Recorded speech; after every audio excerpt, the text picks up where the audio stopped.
رزق جو ہے اس کے خزانے اللہ کے ہاتھ میں ہے، جس کے لیے چاہتا ہے کشادہ کر دیتا ہے، جس کے لیے چاہتا ہے اس میں کچھ کمی کر دیتا ہے، یقبض قبض کر لیتا ہے، روک لیتا ہے۔ ان اللہ بکل شیء علیم، اور اللہ تعالیٰ ہر شے پر قادر، قدرت اس کی کامل ہے۔ جیسے اس نے آسمان اور زمین بنائے، ایسے ہی اس دنیا کا جو نظام چل رہا ہے وہ بھی اس کے دست قدرت میں ہے۔ ایک شخص بننا چاہتا ہے بلینئر، یہ بھی ہو سکتا ہے، کوشش کرے تو کچھ مل جائے اسے، لیکن ضروری تو نہیں کہ اس کی خواہشات پوری ہو جائیں، وہ تو اللہ ہی کا فیصلہ ہوگا۔ کبھی اللہ انسان کو چھپر پھاڑ کے دے دیتا ہے، کسی کو توقع ہی نہیں ہوتی اور مل جاتی ہے دولت کہیں سے، کہیں ساری محنت کے باوجود آخری وقت تک وہ جوتیاں پٹخارتے رہتے ہیں، کچھ نہیں ملتا۔ تو یہ اللہ کا اختیار ہے، کسی اور انسان کا اختیار نہیں۔ اللہ یبسط الرزق لمن یشاء من عبادہ ویقدر لہ ان اللہ بکل شیء علیم۔ یقدر اندازے سے دینا، ایک ہے کھلے ہاتھ دینا، لے جا، ایک ہے اچھا کیا تمہاری ضرورت ہے بس اتنے میں پوری ہو جائے گی نا، یہ لے جا۔ اللہ ہی کے ہے تو اس کو پکارو ان ناموں کے حوالے سے۔ مثلا یہ کہ ذکر کی ایک شکل یہ بھی ہو سکتی ہے اللہ اللہ اللہ، ایک ذکر کی شکل ہو سکتی ہے سبحان اللہ الحمدللہ، سبحان اللہ الحمدللہ، لا الہ الا اللہ، یہ سب ذکر کی شکلیں ہیں، لیکن ان میں پکارنا نہیں ہے۔ میں یہ ایک لفظ استعمال کیا کرتا ہوں کہ یہ ایک غیابی ذکر ہے، غیب میں ہو کر، جیسے کہ ہم ذکر کر رہے ہیں اللہ اللہ اللہ یا سبحان اللہ سبحان اللہ سبحان اللہ، یہ خطابی ذکر نہیں ہے، غیابی ذکر۔ ایک ہے وہ خطابی ذکر جس میں کہ پھر اللہ سے ہم کلام ہونے کی کیفیت ہوتی ہے، یہ ہے بلند تر شکل ذکر کی، اور وہ یہ ہے کہ جب آپ اللہ سے مخاطب ہوتے ہیں، یا اللہ یا عزیزو یا قدیرو۔ اب یہ انداز جو ہے جو میں نے حوالہ دیا تھا کہ سائیں عبدالرزاق صاحب کو میں نے یہ نقشبندی سلسلے کے گروپ تھے، اس انداز میں ذکر کرتے ہوئے دیکھا اور ایک عجیب کیفیت محسوس کی۔ تو فدعوہ بہا، اس کو پکارو اللہ کے ان ناموں کے ذریعے سے۔ میرے نزدیک یہ 4 احکام ہو گئے ظاہری: قیام اللیل، ترتیل قرآن، ذکر اسم رب یعنی اللہ کو پکارنا اس کے اسماء کے حوالے سے، اور چوتھے حجر جمیع۔ 4 ہی احکام ہیں کہ جو داخلی ہے، داخلی کیفیات سے متعلق ہے۔ تبتل اللہ، اندر بالکل یکسو ہو جائے آدمی کہ کسی اور سے کوئی امید، کوئی توقع، کوئی لالچ، کوئی متعلق نہ رہ جائے، بلکہ خوف بھی نہ رہ جائے، بلکہ لا حول ولا قوت الا باللہ پر اس درجے یقین ہو جائے کہ انسان گویا کہ کلیتاً اپنے رب کے ساتھ جڑ چکا ہے، اس کے دامن سے پیوستہ ہو گیا۔ یہ تبتل اللہ۔ دوسرا ہے توکل علی اللہ، کسی اور کا کوئی سہارا، کسی اور سے، کسی اور ذریعے پر کوئی دار و مدار، کوئی تکیہ، یہ کیفیت توکل جسے ہم کہتے ہیں، وہ بھی اللہ کے سوا کسی کے پاس، کسی کے ساتھ نہ رہتا۔ تبتل الی اللہ، توکل علی اللہ۔ اور نمبر 3 ہے واصبر علی ما یقولون، جو بھی لوگ کہیں، لوگ استہزاء کریں، تمسخر کریں، مذاق اڑائیں، بلکہ اس میں یہاں تک بھی ہو جانا چاہیے کہ انسان نہ اس سے متاثر ہو، نہ مدح و ثنا سے متاثر ہو۔ تعریف ہو رہے ہو تو ایسا نہ ہو جائے، تعریف کی جا رہی ہو کہ پھولے نہیں سما رہا انسان اپنی اس تعریف کی وجہ سے، بلکہ یہ کہ اس میں بالکل ہر اعتبار سے، اس لیے کہ صبر کے معنی جو ہے وہ، جیسا کہ یہ ہمارے منتخب نصاب میں جب بحث آیا کرتی ہے صبر کی، تو میں تفصیل سے عرض کرتا ہوں کہ صبر کے مختلف پہلو ہیں۔ صبر جو ہے الطاعہ بھی ہے، اللہ کی اطاعت پر جمے رہنا۔ اس آیہ مبارکہ میں چونکہ ایک حکم کی تخفیف وارد ہوئی ہے، وہ حکم کے جو سورہ مزمل کے ابتدائی حصے میں آیا ہے، یعنی قیام اللیل، اور اس کی ایک مقدار معین کم سے کم، اور اس میں جو بھی اضافہ ہو سکتا ہے، اس میں اللہ تعالیٰ کی طرف سے تخفیف آئی ہے۔ اس لیے مناسب ہے کہ پہلے رکوع کے مضامین کا ہم ذرا ایک جائزہ اپنے ذہن میں تازہ کر لیں۔ پہلی بات تو یہ کہ میں نے آج یہ عرض کیا کہ اکثر حضرات کے نزدیک اس کی آیات 19 ہیں پہلے رکوع کی۔ یہ ذہن میں رکھیے کہ اصل میں آیات کی گنتی کے ضمن میں بھی بالکل اتفاق نہیں ہے، تھوڑا تھوڑا فرق ہے۔ جیسے کہ سورہ فاتحہ کے بارے میں بھی ہے کہ بعض قراء کے نزدیک صراط الذین انعمت علیہم غیر المغضوب علیہم ولا الضالین، یہ ایک ہی آیت ہے، لیکن قراء کوفہ کے نزدیک یہ آیتیں علیحدہ علیحدہ ہیں۔ صراط الذین انعمت علیہم علیحدہ آیت ہے، اور غیر المغضوب علیہم ولا الضالین علیحدہ آیت ہے۔ اور سورہ فاتحہ کے 10 میں میں یہ بیان کر چکا ہوں بارہا، کہ اس کا موقع آیا ہے کہ یہی اختلاف ہے کہ امام شافعی رحمۃ اللہ علیہ آیت بسم اللہ کو شامل کرتے ہیں سورہ فاتحہ میں، تو ایک آیت وہ، اور آخری 2 آیتیں جو ہے جو قراء کوفہ کے نزدیک ایک ہے، وہ ان کو جو 2 ہے ان کو ایک شمار کر کے، تو سورہ فاتحہ میں آیت بسم اللہ کو شامل کر کے تعداد 7 ہی رہتی۔ امام ابو حنیفہ کے نزدیک آیت بسم اللہ ایک علیحدہ مستقل آیت ہے، بطور ایک علامت کی لکھی ہوئی ہے۔ قرآن حکیم کی 114 سورتوں میں سے 113 کے آغاز میں آیت بسم اللہ ہے، سوائے ایک سورہ توبہ۔ لیکن امام ابو حنیفہ کے نزدیک وہ کسی بھی سورت کا جز نہیں ہے، سورہ فاتحہ کا بھی جز نہیں۔ یہی وجہ ہے کہ حنفی حضرات جب تلاوت شروع کرتے ہیں نماز میں تو وہ بسم اللہ کو جہرن نہیں پڑھتے، بلکہ یہ کہ الحمدللہ رب العالمین الرحمن الرحیم یہی سے بات شروع ہوتی ہے۔ لیکن یہ کہ اہل حدیث حضرات اور شوافع جو ہے وہ آیت بسم اللہ کو بھی جہرن پڑھتے ہیں، بسم اللہ الرحمن الرحیم الحمدللہ رب العالمین الرحمن الرحیم۔ معلوم یہ ہوا کہ یہ بڑا مائنر سا اختلاف، لیکن یہ کہ اتحاد ہو جاتا ہے اوپر جا کر کے دونوں کے نزدیک سورہ فاتحہ کی آیات ساتھ ہیں۔ آیت بسم اللہ تو شامل کیا تو وہ آخری دو آیتوں کو ایک شمار کیا، اور آیت بسم اللہ تو شامل نہیں کیا تو ان دو آیتوں کو علیحدہ علیحدہ شمار کر لیا۔ اب اس سے اندازہ کیجئے کہ اسی میں ایک اختلاف یہ بھی ہے کہ آیا 113 مرتبہ جو یہ آیت بسم اللہ قرآن مجید میں لکھی ہوئی ہے ہر سورت سے پہلے، قرآن مجید کی کل آیات کے شمار میں ان سب کو بھی گنا جائے گا کہ نہیں گنا جائے گا؟ اس اختلاف کی بنا پر 113 کا اختلاف کو وہ سمجھیے کہ صرف اسی ایک بات سے ہو جائے گا، جو ہر مرتبہ آیت بسم اللہ تو شمار کریں گے ان کی جو تعداد ہے وہ 113 بڑھ جائے گی، جو نہیں کرتے ہیں وہ 113 گھٹ جائے۔ جیسا کہ میں نے عرض کیا، امام ابو حنیفہ کے نزدیک یہ نہ سورہ فاتحہ کی آیت ہے، نہ کسی اور سورت کے اندر شامل ہے، یہ ایک علیحدہ آیت ہے اور علامتاً لکھی ہوئی ہے۔ باقی اصل میں تو یہ جز جو ہے وہ سورۃ النمل کا ہے۔ حضرت سلیمان نے جو خط لکھا تھا ملکہ بلقیس جو تھی سبا کی ملکہ، ان کو انہو من سلیمان وانہو بسم اللہ الرحمن الرحیم، تو یہ آیت مبارکہ قرآن کی آیت ہے، لیکن در حقیقت سورتوں میں یہ صرف سورۃ النمل میں شامل ہے۔ اسی طرح کے چھوٹے چھوٹے اختلافات اور بھی ہیں گنتی کے، لیکن یہ کہ اکثر و بیشتر جو گنتیاں ہیں وہ 6200 سے کچھ اوپر یہ ہے کہ جو مختلف قرآن ہے اور مختلف جو بھی محققین ہیں انہوں نے گنتی کی ہے، تو یہ بڑا مائنر سا اختلاف ہے۔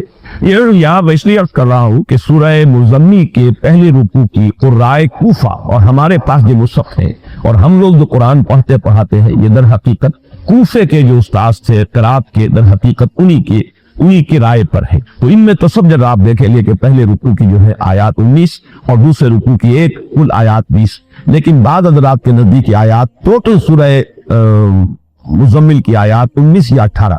اسی لیے میں نے آج کہا کہ اکثر حضرات کے نزدیک پہلے رکوع کی جو 19 آیات ہیں جو ہم پڑھ چکے، ان کے مضامین کا خلاصہ تھوڑا سا میں آپ کے سامنے بیان کر رہا ہوں کہ ان 19 آیات میں خطاب اگرچہ کفار سے بھی ہے، بالواسطہ بھی ہے، بلا واسطہ بھی ہے۔ بلا واسطہ یعنی ڈائریکٹ، خود براہ راست مخاطب ہو کر بھی اللہ تعالیٰ نے فرمایا اِنَّا أَرْسَلْنَا إِلَيْكُمْ رَسُولًا شَاهِدًا عَلَيْكُمْ كَمَا أَرْسَلْنَا إِلَىٰ فِرْعَوْنَ رَسُولًا، تو یہ بالکل براہ راست خطاب ہے۔ اس سے پہلے دیے ذرنی والمکذبین اولی النعمت ومہلہم قلیلا ان لدینا انکالا وجحیما وطعاما ذا غصۃ وعذابا علیما۔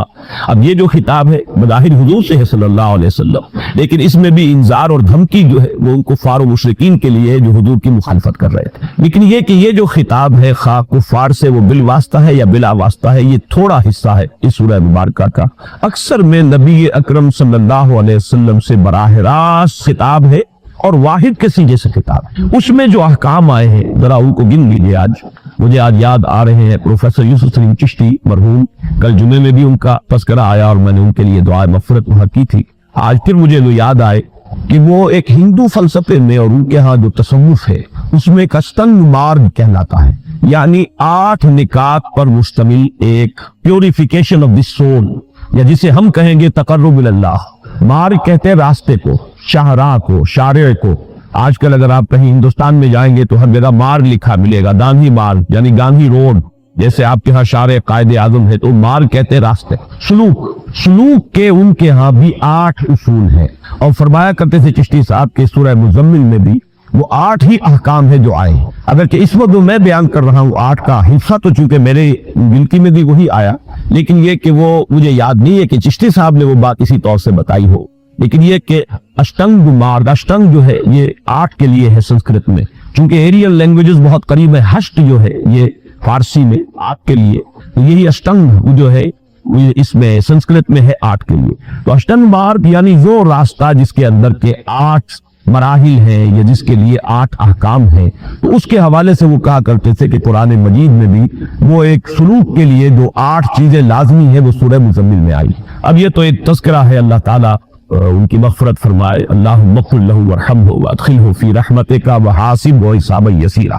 اس وقت میں عرض کر رہا تھا کہ 8 احکام ہیں کہ جو اس سورہ مبارکہ میں حضور صلی اللہ علیہ وسلم سے براہ راست خطاب کر کے اللہ تعالیٰ نے دی. میری تقسیم یہ ہے کہ ان میں سے 4 کا تعلق جو ہے وہ باطنی کیفیات سے ہے اور 4 کا ظاہری کیفیات سے. یہ تقسیم کلیتاً میری ہے، اس طرح کی کسی تفصیل کی طرف چشتی صاحب نے کوئی حوالہ نہیں دیا تھا، لیکن میں نے غور کیا تو مجھے معلوم ہوا کہ بڑا توازن ہے اس میں، کہ ایک وہ احکام ہے کہ جن پر عمل نظر آ جائے گا اگر کوئی کر رہا ہے، وہ خارجی ایک شے ہے، اور ایک وہ کیفیات باطنی ہیں کہ جن کو ایک انسان خود ہی اپنے اگر گریبان میں جھانکے اور اپنے باطن کے اندر وہ غوطہ لگائے تو اسے محسوس ہوگا کہ وہ کیفیت ہے یا نہیں. جو ظاہری احکام ہے ان میں سب سے پہلے ہے قیام اللیل، اور اس قیام اللیل کے لیے جو مقدار آئی کہ تھوڑے سے حصے کے سوا اکثر و بیشتر حصہ. مزید وضاحت یہ آئی کہ نصف کو تو سمجھو کہ یہ گویا کہ ایک جنرل رسول ہے، عام رسول تو رہے گا نصف ہو، لیکن یہ کہ اس میں کبھی کچھ زیادہ کبھی کچھ کم. نصفہ او انقص منہ قلیلا او زد علیہ ورتل القرآن ترتیلا. نصف شب کا جو ہے وہ اہتمام کرو، کبھی اس میں سے کچھ کم کر لو، کبھی اس میں کچھ زیادہ بھی ہو جائے. اور اسی سے پھر جو آج ہم پڑھنے لگے ہیں آیہ مبارکہ، اس کے اندر جو الفاظ آئے ہیں کہ 2/3 یا نصف یا 1/3، یہ گویا کہ اس کی تعبیر. تو پہلا حکم ہے قیام اللیل، رات کو کھڑے رہنا. دوسرا حکم ہے ترتیل قرآن. یہ کھڑے ہونا جو ہے یہ صرف ایسے ہی کھڑے ہونا نہیں ہے، یا نماز کے اندر کھڑے ہو کر زیادہ تسبیحات کے اوپر دھیان دینا نہیں ہے، بلکہ اصل زور جو ہے وہ ہے رتل القرآن ترتیلا. قرآن مجید کو تھوڑا تھوڑا کر کے ٹھہر ٹھہر کر بار بار تکرار اور اعادے کے ساتھ اس کی تلاوت کرو. چوتھی چیز ہے حجر جمیل. اپنے معاشرے سے ذرا ایک طرح کا انقطاع جو ہے وہ اختیار کرو، لیکن خوبصورتی کے ساتھ. ایک ہے باطنی کیفیت، اس کا ذکر میں بعد میں کروں گا، لیکن یہ کہ حجر جمیل جو ہے چونکہ یہ ظاہری ایک شے ہے، خوبصورتی کا اس میں ذکر ہے کہ علیحدگی تو اختیار کرو، لیکن یہ کہ وہ جیسا کہ اس سے پہلے میں نے عرض کیا کہ وہ لٹ مار کر علیحدہ ہونا نہیں ہے، بلکہ خوش اسلوبی کے ساتھ مہذب انداز میں، جس کو کہ سورۃ الفرقان میں کہا گیا ہے قالوا سلاما وَإِذَا خَاطَبَهُمُ الْجَاهِلُونَ قَالُوا سَلَامًا. اور بلکہ اس کو 3 نمبر پر آنا چاہیے تھا حجر جمیل سے بھی پہلے. وہ ہے ذکر اسم رب وَاذْكُرِ اسْمَ رَبِّكَ. اس کے بارے میں جو مختلف اقوال ہیں وہ میں بیان کر چکا ہوں. اس وقت جو رائے میرے نزدیک راجح ہے صرف وہ بیان کر رہا ہوں کہ اسم رب سے مراد یہاں اور ذکر اسم رب سے مراد ہے اللہ سے دعا کرنا اس کے اسماء حسنہ کے حوالے سے. اس کی گویا کہ تفسیر ہے سورہ اعراف کی آیت نمبر 180 وَلِلَّهِ الْأَسْمَاءُ الْحُسْنَى فَادْعُوهُ بِهَا. اللہ ہی کے لیے ہے یہ اسماء حسنہ، اللہ ہی کے ہے تو اس کو پکارو ان ناموں کے حوالے سے. مثلا یہ کہ ذکر کی ایک شکل یہ بھی ہو سکتی ہے اللہ اللہ اللہ. ایک ذکر کی شکل ہو سکتی ہے سبحان اللہ الحمدللہ سبحان اللہ الحمدللہ لا الہ الا اللہ. یہ سب ذکر کی شکلیں، لیکن ان میں پکارنا نہیں. میں یہ ایک لفظ استعمال کیا کرتا ہوں کہ یہ ایک غیابی ذکر ہے، غیب میں ہو کر جیسے کہ ہم ذکر کر رہے ہیں اللہ اللہ اللہ یا سبحان اللہ سبحان اللہ سبحان اللہ. یہ خطابی ذکر نہیں ہے، غیابی ذکر. ایک ہے وہ خطابی ذکر جس میں کہ پھر اللہ سے ہم کلام ہونے کی کیفیت ہوتی ہے، یہ ہے بلند تر شکل ذکر کی، اور وہ یہ ہے کہ جب آپ اللہ سے مخاطب ہوتے ہیں یا اللہ یا عزیزو یا قدیرو. اب یہ انداز جو ہے جو میں نے حوالہ دیا تھا کہ سائیں عبدالرزاق صاحب کو میں نے یہ نقشبندی سلسلے کے گروپ تھے اس انداز میں ذکر کرتے ہوئے دیکھا اور ایک عجیب کیفیت محسوس کی. تو فَادْعُوهُ بِهَا، اس کو پکارو اللہ کے ان ناموں کے ذریعے سے. تو میرے نزدیک 4 احکام ہو گئے ظاہری: قیام اللیل، ترتیل قرآن، ذکر اسم رب یعنی اللہ کو پکارنا اس کے اسماء کے حوالے سے، اور چوتھے حجر جمیل. 4 ہی احکام ہے کہ جو داخلی ہیں، داخلی کیفیات سے متعلق ہے. تبتل اللہ، اندر بھی کوئی یکسو ہو جائے آدمی کہ کسی اور سے کوئی امید، کوئی توقع، کوئی لالچ، کوئی متعلق نہ رہے. اب پہلی بات تو یہ سوچئے، کیا انسان ہر وقت نماز پڑھتا ہے؟ ہمیشہ روزہ رکھتا ہے؟ جب اللہ کہہ رہا ہے میں نے تو پیدا ہی کیا میری عبادت کے لیے، کوئی اور کام اگر وہ کر رہا ہے تو وہ میرے مقصد تخلیق کے خلاف کر رہا ہے. وما خلقت الجن والانس الا لیعبدون. میں نے تو جنوں اور انسانوں کو صرف اس لیے پیدا کیا کہ میری عبادت کریں. تو اصل میں بات کیا ہے؟ یہ نماز، روزہ، حج اور زکوٰۃ یہ بھی عبادات تو ہیں، اصل عبادت کچھ اور ہے. اصل عبادت کیا ہے؟ الحمدللہ وکفا والصلاة والسلام علی عبادہ الذین اصطفیٰ خصوصاً علی افضلہم وخاتم النبیین محمد الامین وعلی آلہ وصحبہ اجمعین. اما بعد فاعوذ باللہ من الشیطان الرجیم. بسم اللہ الرحمن الرحیم. رب اشرح لي صدري ويسر لي امري واحلل عقدة من لساني يفقهوا قولي اللهم ربنا الهمنا رشدنا واعذنا من شرور انفسنا اللهم ارنا الحق حقا وارزقنا اتباعه وارنا الباطل باطلا وارزقنا اجتنابه اللهم وفقنا لما تحب وترضى آمین یا رب العالمین۔ معزز حاضرین اور محترم خواتین، السلام علیکم ورحمۃ اللہ وبرکاتہ۔ آپ کے علم میں ہے کہ میرا آج کی گفتگو کا عنوان ہے کلمہ طیبہ اور اس کے حوالے سے یا اس کی روشنی میں ہمارے دینی فرائض۔ بچپن میں مجھے امید ہے کہ بہت سے لوگ خوش نصیب ایسے ہوں گے اس مجمع میں جن کی تعلیم کا آغاز قاعدہ یسرنا القرآن سے ہوا ہو یا نورانی قاعدے سے ہوا ہو، اور پھر اس کے بعد حضرت مولانا مفتی کفایت اللہ رحمۃ اللہ علیہ کے کتابچے تعلیم الاسلام جو ہے انہیں پڑھائے گئے۔ ظاہر بات ہے کہ آج کل وہ رواج ختم ہو چکا ہے۔ آج کا ہمارا دور مادہ پرستی کا ہے۔ ہماری تعلیم میں بھی آپ کو معلوم ہے کہ کنڈر گارٹن جو ہے اس سے بات شروع ہوتی ہے، اور ممی اور پاپا یہ الفاظ جو ہے بچوں کو سکھائے جاتے ہیں۔ اللہ اور اس کے رسول کے خلاف عام طور پر نہیں پڑھایا جا رہا۔ سورۃ العصر میں آخری بات وتواصوا بالصبر یا ایھا الذین آمنوا استعینوا بالصبر والصلاۃ، اے ایمان والو مدد حاصل کرو صبر سے اور نماز سے۔ ان اللہ مع الصابرین، اللہ تعالیٰ صبر کرنے والوں کے ساتھ ہے۔ اور پھر آگے چل کر وبشر الصابرین الذین اذا اصابتهم مصیبۃ قالوا انا للہ وانا الیہ راجعون، اے نبی بشارت دیجئے، خوشخبری دیجئے ان صبر کرنے والوں کو کہ جن پر جب بھی کوئی تکلیف یا مصیبت نازل ہوتی ہے تو وہ کہتے ہیں کہ ہم اللہ ہی کے ہیں اور اللہ ہی کی طرف ہمیں لوٹ جانا ہے۔ صبر کا مفہوم ہے اپنے آپ کو تھامنا، روکنا، برداشت کرنا، تحمل کرنا، اور جو بھی اپنا ایک طے شدہ مقصد ہے کسی بھی مخالفت سے بددل ہوئے بغیر، کسی بھی تکلیف یا مصیبت سے ہراساں ہوئے بغیر اس کی طرف پیش قدمی کیے چلے جانا۔ بڑی سخت سردی پڑ رہی ہے، فجر کا وقت ہے، گرم پانی کا اہتمام نہیں ہے، اب اس وقت فجر کی نماز کے لیے اٹھنا، ٹھنڈا پانی اگر ہے تو وضو تو کرنا ہوگا، اس ٹھنڈے پانی سے وضو کرنا، اس وقت لحاف سے نکلنا ہی بہت مشکل، ٹھنڈے پانی سے وضو کرنا اور مصیبت۔ یہ جب تک انسان میں صبر کا مادہ نہ ہوگا ممکن ہی نہیں۔ اس کو کہیں گے صبر علی الطاعہ، اطاعت پر صبر کر۔ ناگواری محسوس ہو رہی ہے لیکن اس ناگواری کو برداشت کرتے ہوئے انسان اللہ کے حکم کے اوپر جمع رہے، اللہ کے حکم پر عمل کرے۔ یہ کیا ہے؟ یہ صبر ہے۔ اگر یہ صبر نہیں ہے تو ظاہر بات ہے کہ انسان اللہ کے اس حکم پر عمل نہیں کر سکے۔ صبر کا مادہ نہیں ہوگا تو آپ کام نہیں کر سکیں گے۔ اور اسی کا ایک دوسرا رخ ہے، جب آپ دعوت حق کے لیے کھڑے ہوں گے پہلا قدم کیا آتا ہے؟ استہزاء، تمسخر، مذاق اڑانا، جس کی میں مثال اب دینا چاہتا ہوں محمد الرسول اللہ صلی اللہ علیہ وسلم کی شخصیت سے۔ دیکھیے ہم کیا اور ہماری بساط کیا، ہم کیا مبلغ ہوں گے، کیا داعی ہوں گے، ہمارے اپنے دامن پر داغ ہوتے ہیں، لیکن یہ کہ محمد الرسول اللہ کے دامن پر کوئی داغ تھا؟ ان کو تو سارے مکے والے الصادق الامین کہتے تھے، نہایت محبوب شخصیت تھے، ان کے لیے تو جا صادق جا الامین یہ الفاظ سننے میں آتے تھے، آنکھوں کا تارا۔ لیکن جب آپ نے دعوت اب شروع کی، اب قرآن مجید میں دیکھیے کسی نے کہا مجنون ہو گئے، دماغ خراب ہو گیا، پاگل ہو گئے، اجی شاعر ہے، کچھ شعر جوڑ لیتے ہیں ہم پر ڈھوک جماتے ہیں۔ کسی نے کہا ساحر ہے، کچھ جادو سیکھ لیا ہے، یہاں تک کہ ایسے بدبخت بھی پیدا ہوئے۔ قرآن میں ہے ساحر کذاب، سحر کرنے والا جادوگر نہایت جھوٹا۔ یہ الفاظ کہے جا رہے ہیں کس کی شان میں؟ محمد الرسول اللہ صلی اللہ علیہ وسلم۔ قرآن میں نقل کیا گیا یا ایھا الذی نزل علیہ الذکر انک لمجنون۔ کبھی آپ نے اس کا ترجمہ سوچا؟ اے وہ شخص، دیکھیے تصور کیجئے حضور جا رہے ہیں، تشریف لے جا رہے ہیں، کسی دعوت میں ہے، تبلیغ میں، یا ویسے ہی تشریف لے جا رہے ہیں، اور کوئی ایک جم گھٹا ہے لوگوں کا، ادھر سے فقرہ آتا ہے، تیر کی طرح لگتا ہے دل میں جا کر محمد کے صلی اللہ علیہ وسلم۔ اے وہ شخص جس کا یہ خیال ہے کہ اس پر کوئی ذکر نازل ہو رہا ہے، ہمارے خیال میں تو تمہارا دماغ خراب ہو گیا۔ یا ایھا الذی نزل علیہ الذکر انک لمجنون، کہا کہ نہیں کہا؟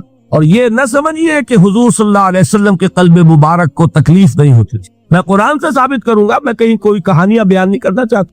قرآن نے کہا ہے وَلَقَدْ نَعْلَمُ أَنَّكَ يَضِيقُ صَدْرُكَ بِمَا يَقُولُونَ، اے نبی ہمیں خوب معلوم ہے صلی اللہ علیہ وسلم کہ جو کچھ یہ لوگ کہہ رہے ہیں اس سے آپ کا سینہ بھجتا ہے۔ یہ جو گھٹن ہوتی ہے، صدمہ ہوتا ہے، انکا یضیق صدرک بما یقولون، ہمیں خوب معلوم ہے کہ جو کچھ یہ باتیں آپ کو سننی پڑ رہی ہیں، یہ کڑوی کسیلی باتیں، یہ جو فکرے چست ہو رہے ہیں، استہزاء ہو رہا ہے، تمسخر ہو رہا ہے۔ سورہ ہجر میں ہے، ایک جگہ کھڑے ہوئے لوگ قرآن کا مذاق اڑا رہے ہیں، بھائی فلاں آیت تم لے جانا، فلاں آیت میری ہوگی، اس کے ٹکڑے کر رہے ہیں، اس کے ٹکڑے حصے بکھرے کر کے قیمہ بنا کر ان آیات کا تمسخر اڑا رہے ہیں۔ ایک جگہ قرآن مجید میں مذکور ہے کہ فرشتوں کا مذاق اڑ رہا ہے۔ بھائی یہ دیکھو، محمد نے کہا ہے صلی اللہ علیہ وسلم کہ جہنم پر تو کل 19 فرشتے ہیں، علیہا 19 قرآن میں آیت نازل ہوئی۔ ایک پہلوان کہتا بھائی 10 کو تو میں سنبھال لوں گا، باقی 9 کا تم انتظار کر لو۔ یہ باتیں آ رہی ہیں حضور کے کانوں میں۔ کلام الہی کے ساتھ کیا سلوک ہو رہا ہے، مجھ پر کیا فکرے چست کیے جا رہے ہیں، مجھ پر جس طریقے سے استہزاء اور تمسخر کا رویہ اختیار کیا گیا ہے، دل بھچ رہا ہے، دل میں صدمہ ہے۔ دیکھیے سورہ نون ہے، اور میرے نزدیک یہ دوسری وحی ہے جو حضور پر نازل ہوئی ہے، اس کی ابتدائی آیات، نون والقلم وما یسطرون ما انت بنعمت ربک بمجنون وان لک لاجرا غیر ممنون وانک لعلی خلق عظیم فستبصر ویبصرون بأیکم المفتون ان ربک هو یعلم بمن ضل عن سبیلہ وهو اعلم بالمہتدین۔ نون، قسم ہے قلم کی اور جو کچھ یہ لکھتے ہیں۔ اے نبی، آپ اپنے رب کی نعمت سے مجنون نہیں ہے۔ یہ کیوں کہا جا رہا ہے؟ حضور کو جو صدمہ پہنچا ہے وہی نازل ہوئی ہے دل جوئی کے لیے، تسلی کے لیے۔ آپ کیوں برا منا رہے ہیں؟ اے نبی، آپ کیوں صدمہ اور رنج اور اندوہ محسوس کر رہے ہیں؟ ان بدبختوں کے کہنے سے کوئی آپ مجنون ہو جائیں گے؟ مانتا بنعمت ربک بمجنون وَإِنَّ لَكَ لَأَجْرًا غَيْرَ مَمْنُونَ۔ آپ کو جو یہ صبر کرنا پڑ رہا ہے، آپ کو جو یہ جھیلنا پڑ رہا ہے، اس کی وجہ سے آپ کو وہ اجر ملے گا جس کا سلسلہ کبھی منقطع نہیں ہوگا۔ وَإِنَّكَ لَعَلَىٰ خُلُقٍ عَظِيمٍ، اور اے نبی آپ تو خلق عظیم کے حامل ہیں۔ آپ کا اخلاق، آپ کا کردار، آپ کی سیرت، آپ کی شخصیت میں طہارت، نفاست، پاکیزگی، آج تک دنیا نے کوئی پاگل، کوئی مجنون ایسا بھی دیکھا؟ یہ ساری باتیں اللہ تعالیٰ حضور کی دلجوئی کے لیے فرما رہے ہیں۔ اس سے آپ اندازہ کیجئے کہ کتنا صدمہ ہوتا ہوگا۔ یہی ہے، اس ساری چیز کو جمع کیجئے تو یہ چیز کیا ہے؟ وَاصْبِرْ عَلَىٰ مَا يَقُولُونَ وَاهْجُرْهُمْ هَجْرًا جَمِيلًا۔ صبر کرو اے نبی، صبر کرو اے محمد صلی اللہ علیہ وسلم، جھیلو اور برداشت کرو اس پر جو یہ کہہ رہے ہیں۔ یریدون لیطفئوا نور اللہ بافواہہم، یہ چاہتے ہیں کہ اللہ کے نور کو اپنے منہ سے بجھا دے، پھونکے مار کے ہی بس۔ نور خدا ہے کفر کی حرکت پہ خندہ زن، پھونکوں سے یہ چراغ بجھایا نہ جائے گا۔ یریدون لیطفئوا نور اللہ بافواہہم واللہ متم نورہ ولو کرہ الکافرون، یہ چاہتے ہیں کہ اپنے منہ کی پھونکوں سے اللہ کے نور کو بجھا دیں، حالانکہ اللہ تعالیٰ تو اپنے نور کا اتمام فرما کر رہے گا، خواہ ان کافروں کو کتنا ہی ناگوار ہو۔ اس کی ترجمانی ہے، نور خدا ہے کفر کی حرکت پہ خندہ زن، پھونکوں سے یہ چراغ بجھایا نہ جائے گا۔ یہی وجہ ہے، دیکھیے مکی صورتوں میں خود نبی اکرم صلی اللہ علیہ وسلم کو اتنے مختلف پیرایوں میں صبر کا حکم دیا گیا۔ کچھ مثالیں میں دے چکا ہوں، وَلِرَبِّكَ فَاصْبِرْ، اسی طریقے سے وَاصْبِرْ كَمَا صَبَرَ أُولُو الْعَزْمِ مِنَ الرُّسُلِ، اے نبی صبر کیجئے جیسے کہ صبر کیا ہمارے اولو العزم رسولوں نے۔ وَاصْبِرْ وَمَا صَبْرُكَ إِلَّا بِاللَّهِ، اے نبی صبر کیجئے اور آپ کا صبر تو اللہ ہی کے سہارے ہے۔ وَاصْبِرْ لِحُكْمِ رَبِّكَ، یہ سورہ نون جس کی ابتدائی آیات میں نے آپ کو سنائی، نون والقلم وما یسطرون ما انت بنعمت ربک بمجنون، اس کا اختتام کیا ہوتا ہے؟ وَاصْبِرْ لِحُكْمِ رَبِّكَ وَلَا تَكُنْ كَصَاحِبِ الْحُوتِ إِذْ نَادَىٰ وَهُوَ مَكْظُومٌ، اے نبی صبر کیجئے اپنے رب کے فیصلے کا، انتظار کیجئے اور اس مچھلی والے کے مانند نہ ہو جائیے۔ مچھلی والا کون؟ حضرت یونس علیہ السلام۔ مچھلی والے نے اپنے دینی حمیت اور غیرت جو تھی اس کی وجہ سے اللہ کے حکم کا انتظار نہیں کیا، اپنی قوم کو چھوڑ کر چل دی۔ نبی کا، رسول کا یہ معاملہ ہوتا ہے، جیسے کہ آپ کو معلوم ہے کوئی افسر ہے کسی حکومت کا، وہ اپنی پلیس آف ڈیوٹی کو نہیں چھوڑ سکتا، he must stick to his place of duty. بڑے افسرز کے لیے تو یہ بہت بہت اہم بات ہے۔ تو اے رسول، جہاں آپ کو ہم نے تعینات کیا ہے آپ وہاں سے ہل نہیں سکتے کہ ذرا مخالفت ہوئی، لوگوں نے فکرے تست کیے اور آپ کہیں اور چل دیے، دفع ہوئیے، یہ بات نہیں سننا چاہتے، میں کسی اور کو سناؤں گا، ہو سکتا ہے نا؟ ہم تو کرتے ہیں نا یہ، اس لیے کہ ہمیں تو اللہ نے کہیں تعینات تو نہیں کیا نا۔ اگر ایک جگہ کے لوگ بات نہیں سنتے، چلو بھائی ہم کہیں اور جائیں گے، وہاں بات سنائیں گے۔ لیکن رسول کا معاملہ ہوتا ہے جو اس کی پلیس آف اپوائنٹمنٹ ہے، he can not leave his place without the express permission of Allah سبحانہ و تعالی۔ آپ نے یہ سنا ہوگا، سیرت کی تقاریر میں پڑھا۔ آدمی عمل کرتا رہے گا، اس سے بھی یقین پیدا ہو جائے گا۔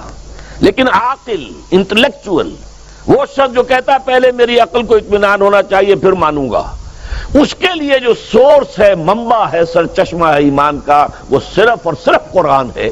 اس میں غور و فکر کرے، انسان اس طرح قرآن کو پڑھے کہ وہ براہ راست اس کا مفہوم اس کے دل کے اوپر اترتا چلا جائے۔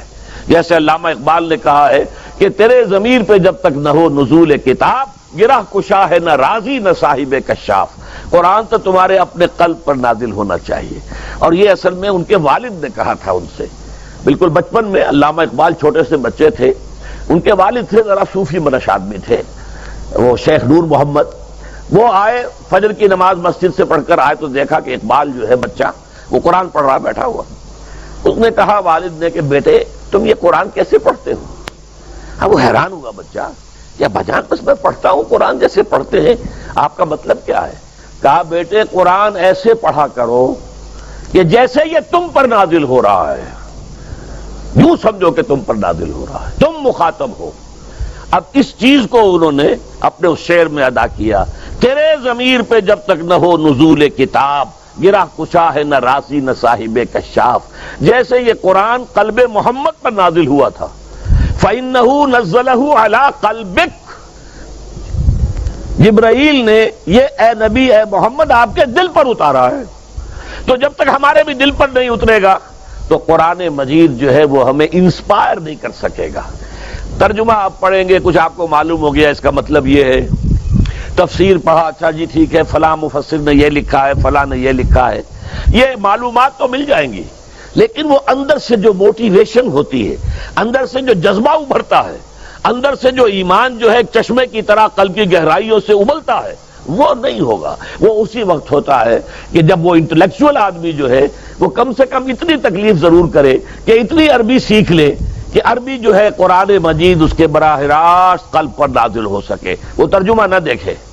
اب ایک آیت پڑھی پھر ترجمہ دیکھا، پھر دیکھا اس میں نمبر 11 لکھا ہوا ہے، حاشیہ میں جا کر دیکھا نمبر 11 یہاں ہے، وہ دیکھا، تسلسل تو ٹوٹ گیا۔ اب وہ بات نہیں رہی۔